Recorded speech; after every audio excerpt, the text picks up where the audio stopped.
From the Cronkite studios in downtown Phoenix, this is Cronkite News. First Lady Melania Trump in Arizona. She's greeted by Border Patrol, ranchers, and protests over children detention facilities. Where do they go from here? What happens during the deportation process? And do these kids have to defend themselves? Fireworks are a trademark of Independence Day, but they can also cause serious injuries. How even the smallest sparkler can cause third-degree burns.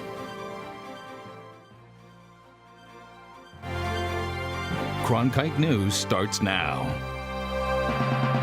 Good evening and welcome to Cronkite News on Arizona PBS. I'm Sam Hoyle. And I'm Allison Snell. Thank you for joining us. Melania Trump spent Thursday in Arizona for another first-hand look at the immigration crisis. Right now, Arizona facilities are housing over 1,600 immigrant children, including over 300 who were separated from their families at the U.S.-Mexico border. The First Lady arrived in Tucson shortly after 10 this morning. She was given a look at the living conditions of the children. She has also listened to federal immigration and law enforcement officials during a roundtable discussion. At one point, the First Lady asked, quote, "How often do you see the children crossing alone without an adult?" She was told that 1,100 unaccompanied children had entered at the Arizona ports of entry since last October. She was then shown pictures of several unaccompanied kids. It's incredible, as young as 6 years old, somebody would leave him. Wow, very sad. Her next stop was here in Phoenix. Melania Trump went to the Southwest Key shelter. Reporter Jordan Daphnis was there at the facility Miss Trump visited, where numerous protesters took to the streets. White House pool reporters tell us the First Lady visited 3 rooms at the Southwest Key shelter. In one room, 10 children were working on an art project. She spoke with them, asking about their ages and who likes soccer. The First Lady also had a roundtable discussion with the workers at the facility who talked about what they do. Today, there are more than 200 children housed at Southwest Key. Their ages range from infant to 17. Outside the facility, protesters gathered, taking on the extreme heat to voice their message. The protesters said they want families back together and ICE to be abolished. There are 200 ICE detention facilities across the country, and the protesters who were at the event today want children reunited with their families. They're always going to have, a scar, but then you just feel like you have to be strong for them because you just got to push through. It's hot, but it's okay because, at the end of the day, it's for them. It's for the families. Melania toured the facility for around 45 minutes before she was escorted out. In the broadcast center, Jordan Daphnis, Cronkite News. While Mrs. Trump was in Arizona to see how immigrant children here are being handled, a group of Democratic lawmakers in Washington was getting a first-hand look at the next step in the process. They visited a courthouse in Northern Virginia to see what happens to children who end up alone in immigration court. Danny Coble brings us that story from our Washington bureau. Court proceedings can be intimidating enough for adults. For an immigrant child who does not speak the language and doesn't have an attorney, facing a judge can be downright frightening. That was the scene painted today by House Democrats outside the Arlington Immigration Court, where the lawmakers watched immigrant children, many without their parents, face a judge. Imagine for a moment the judge now turning to that child and saying, "And what's your case? And what's your defense?" Roughly 2/3 of undocumented children are not represented in courtroom proceedings. The Democrats said some reports say children as young as 3 years old have had to argue their case in courtroom proceedings without representation. They're not old enough to spell their own names. For those children who do speak for themselves, there is another issue. Lawmakers today noted that court-provided translators would translate for the judge what the defendant or defense attorney says, but not what the judge says in reply. They also noted that translators almost always speak Spanish. That may be the official language of countries like El Salvador and Guatemala, where many of these children are from, but they may speak indigenous languages. So imagine not only having to represent yourself in a courtroom in a foreign language, but not even being able to understand what is being said to you. The Democrats, including members of the Hispanic caucus, said they were pleasantly surprised by today's proceedings. In all the cases they saw today, the children had attorneys and they faced a sympathetic judge. They would be pleased if that was the case everywhere, but they said they know that's not true for many children in the rest of the country. And so while today these kids had counsel, we were not able to see, and what I think we need to come back, and I am going to come back to see, is when kids are here without counsel. The lawmakers have introduced the Fair Day in Court for Kids Act. It requires attorneys for immigrant children and for other vulnerable individuals who are facing court proceedings, and among other protections. In Washington, Danny Coble, Cronkite News. President Donald Trump officially reversed his administration's policy last week of separating parents and children when they show up at the border, but that has not stopped the debate. Reporter Pat Pobletti was on hand today as hundreds of women flooded the streets of Washington to protest the Justice Department's zero-tolerance border enforcement policy. The demands of the hundreds of women protesting in the Capitol were clear. They wanted an immediate end to the policy of family separation. Among the protesters was Tempe resident Erica Andiola, who immigrated to the United States illegally as a young child. That couldn't be me separated from my mother. That couldn't be my mother in detention. And I'm here because of that, because it hasn't stopped, it has gotten worse. While the First Lady was in Arizona to see immigration policy at work, protesters here took to the streets in hopes of changing that policy, taking matters into their own hands.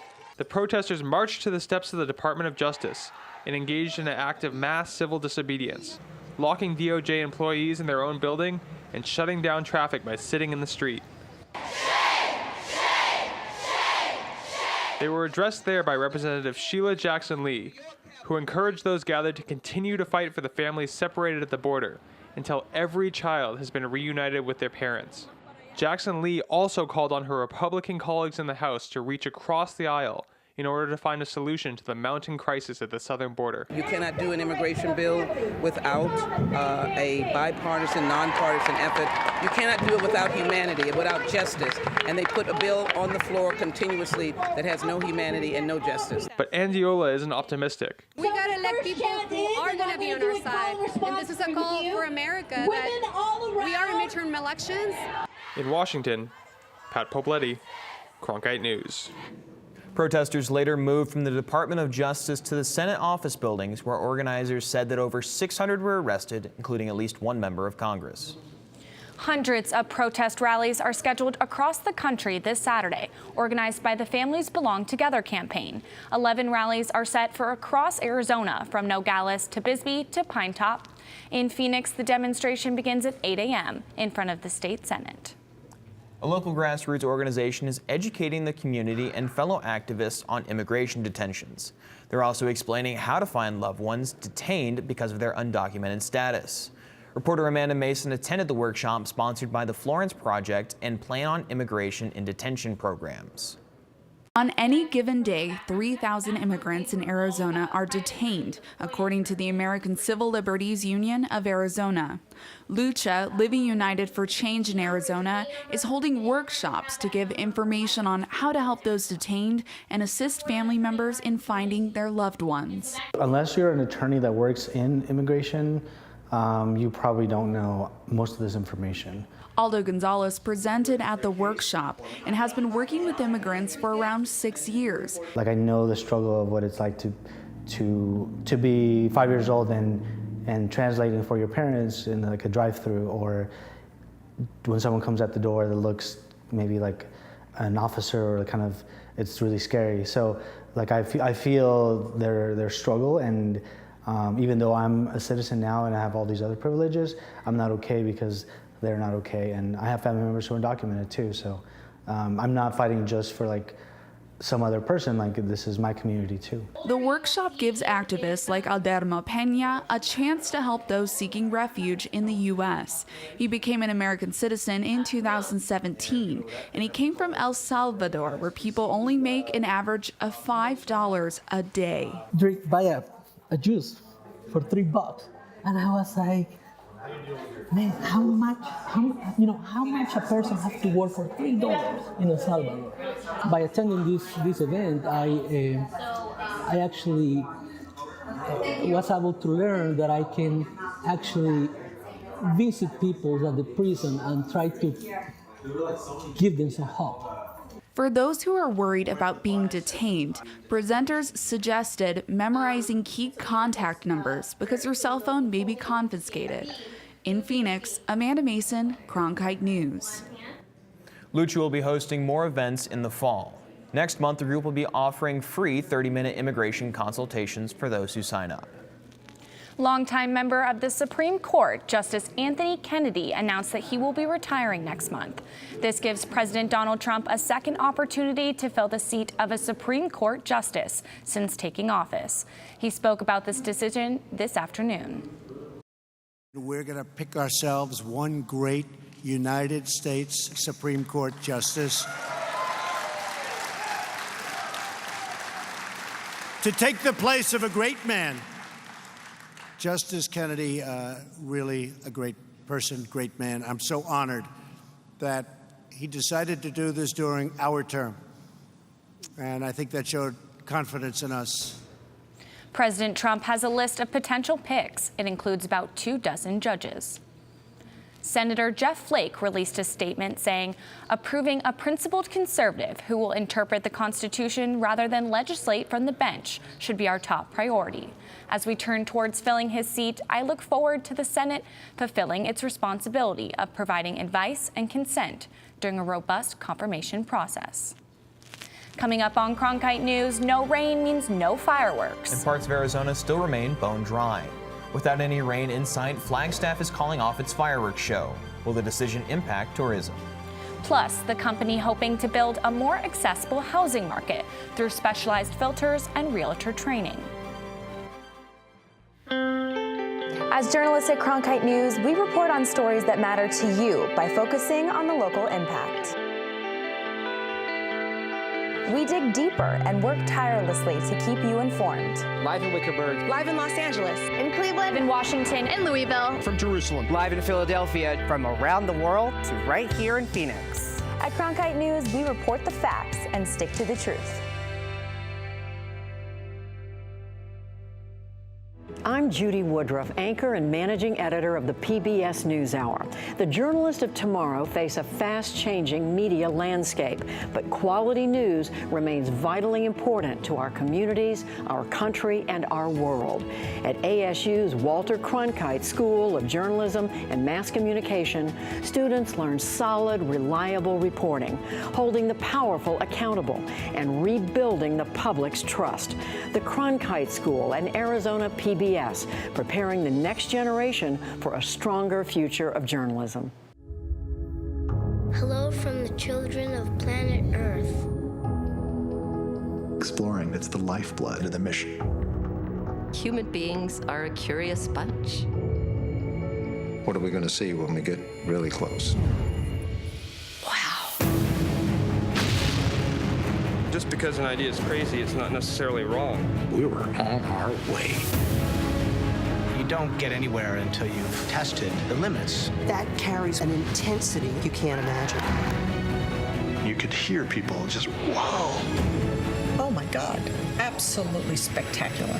It's a rush. We ask a lot of our heroes. We are at a remarkable moment. We're going farther than any exploration ever has.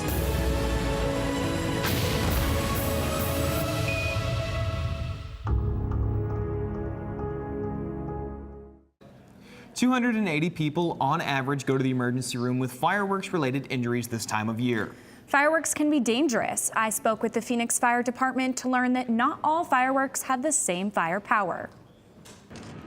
The Phoenix Fire Department demonstrates with a watermelon what could happen to your hands if you hold a firecracker just a little too long.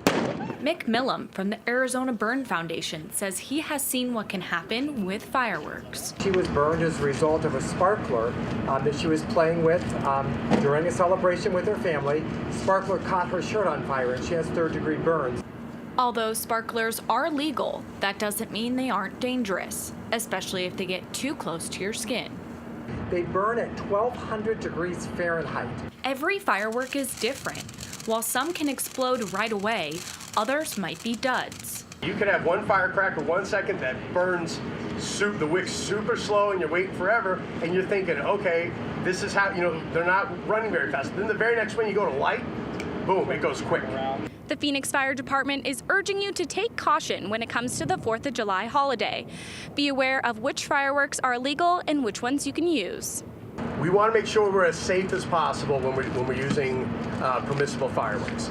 A good rule of thumb is that if it launches into the air or explodes, it's illegal. Use them how they're supposed to be. Don't combine them and use them incorrectly. Also, don't use homemade fireworks. If you're planning on using fireworks, be aware of the risks. Get away from kids.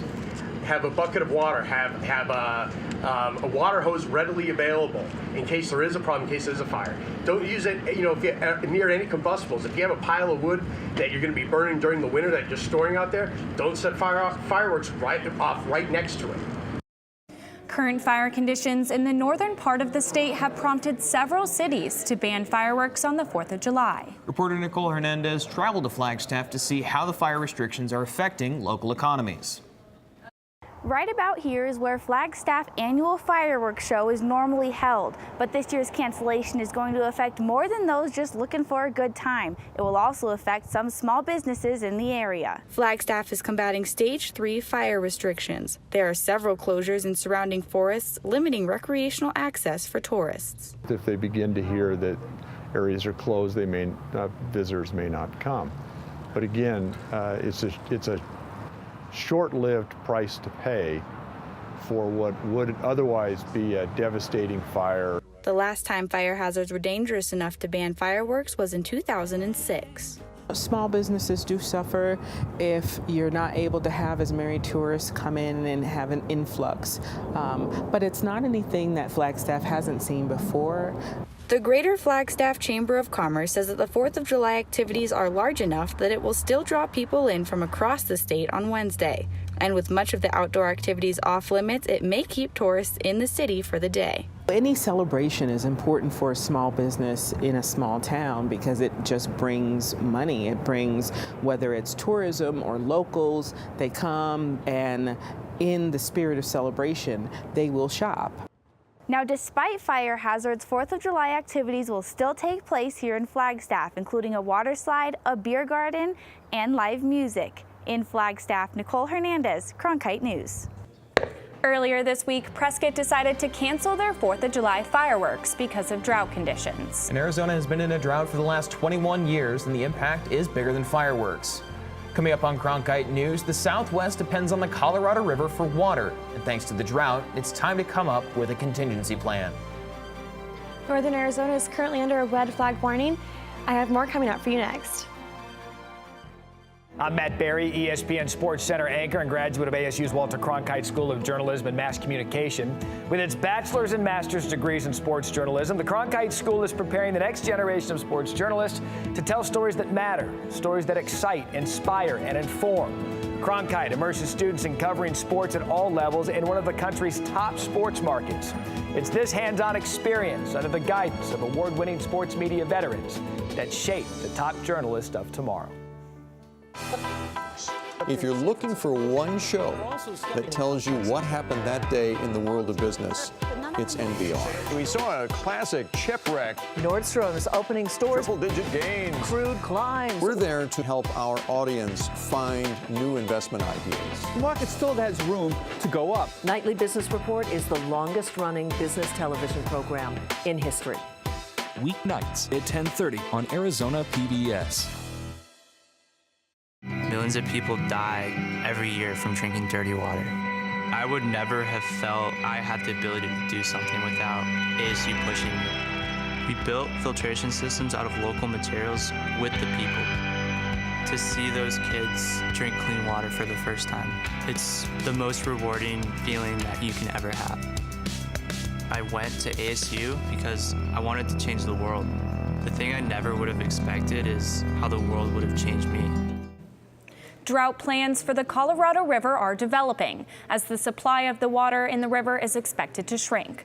The federal government has been pushing Arizona and the 6 other western states that depend on the river to wrap up plans by the end of the year.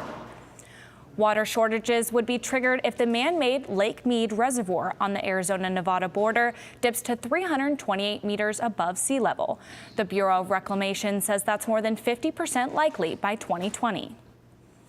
Arizona is under a red flag warning, but it looks like the heat is dipping down as we head into the weekend. Well, I mean, at least a little bit. I mean, Hannah DeReuter is in today with your full weather forecast. It is currently 108 degrees here in Phoenix with sunny skies and 8-mile-per-hour winds. And taking a look at our evening forecast, at 6 p.m., 105 degrees and sunny skies. 9 p.m., clear skies at 99 degrees. And at 11 p.m., clear skies at 94 degrees. Now taking a look at our current state temperatures, down in Tucson, we have 103. Over in Lake Havasu City, 106. Moving on up north, 85 in Flagstaff, 89 in the Grand Canyon, and 100 degrees in Page. Now, northern Arizona is currently under a red flag warning, and that's effective tonight until 8 p.m. Now, this does mean critical fire weather conditions, and this is due to excessive winds and low humidity. So for those up north, we should just stay safe because if a fire does break out, it will spread quickly. Taking a look at our weekend forecast, Friday 105, Saturday we have a high of 104, Sunday 106. Now moving on into the week, 109 on Monday, Tuesday and Wednesday 107, and on Thursday we're rising up to 112. So be sure to enjoy this weekend's weather because next weekend we are starting to heat up. For Cronkite Weather, I'm Hannah DeReuter. Finding your dream home just got a little bit easier. Coming up on Cronkite News, the listing service hoping to build a better future. The development of new realtor training programs, plus a new filter to find accessible homes. I like working for Cronkite News because it gives us the opportunity to find a different angle on the same stories that every other news outlet is covering across Arizona. As students, we have the opportunity to cover issues in all across the state of Arizona. It gives me a good chance to sharpen my skills, improve my skills, learn the techniques in a newsroom and in the programs and teamwork and technology, getting me prepared for the real world. And at the same time, I think we do a great job, make some great stories, do great journalism for the city of Phoenix and state of Arizona. I'm Ted Simons, host and managing editor of Arizona Horizon. Join us each weekday at 5:30 and 10 as we bring you the top newsmakers who impact the state.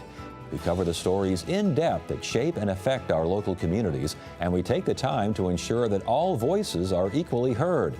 For more than 30 years, Arizona Horizon has been your voice and your source for what matters most, right here on Arizona PBS. By the year 2050, there will be more plastic in the ocean than fish.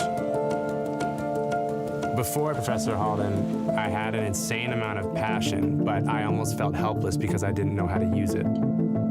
Professor Halden gave me a chance to make a difference. Being at a place like ASU allows you to take these big leaps. Ultimately, the biggest problems in the world cannot be solved alone. For people with mobility challenges, looking for a new home can be difficult. It's hard to determine which homes are set up for wheelchair access, have retrofitted bathrooms, or cabinets that are easy to open. But as reporter Emily Richardson explains, a new partnership between Ability 360 and Valley Leadership is working to change that. Roughly 5 years ago, the Arizona Regional Multiple Listing Service increased the number of accessibility features from 16 to 31, but most realtors were not aware of them. Before, we would have to search by public remarks in terms of comments that agents might or might not think to add into the MLS. And so now we can go in and literally pick depending on the features that they require. Realtors really were not taking advantage of them. They didn't know so much about how to look for them and then, of course, promote them. Love to see more agents getting educated and trained on the accessibility features and working with the clients because they have the needs. And the problem isn't just in how homes are listed. Roughly 13% of Arizonans report having a disability, but only 10% of homes in Arizona have accessibility features. The lack of affordable, accessible housing is a huge issue for people with disabilities. Valley Leadership and Ability 360 came up with 6 features that would make homes more accessible and cost roughly $100. The features were a zero-step entrance, doorways with 32-inch clearance, lever door handles, reinforced walls for grab bars, and electrical outlets and controls in reachable locations. There's going to be lots of people after me that are going to experience disabilities.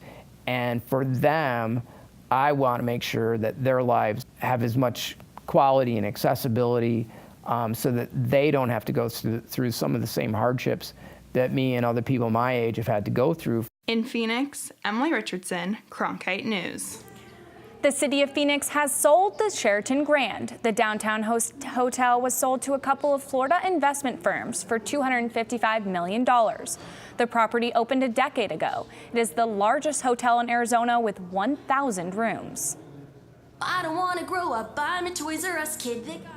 Bad news for you, former or current Toys R Us kids. Tomorrow, the toy giant closes all of its stores. That includes 9 here in Arizona. The retailer filed for bankruptcy last year. The filing was followed by a terrible holiday sales season. Cronkite News is proud to be the news division of Arizona PBS. Here's what's coming up on Arizona Horizon and PBS NewsHour. On the next Arizona Horizon, a clean elections debate involving Republican candidates running for the Arizona Corporation Commission, which among other things regulates utilities. A Corporation Commission debate on the next Arizona Horizon.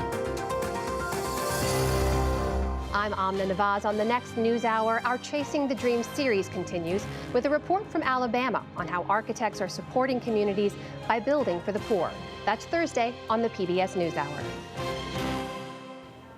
That's it for Cronkite News tonight. Thanks for joining us. For top Arizona stories anytime, go to cronkitenews.azpbs.org.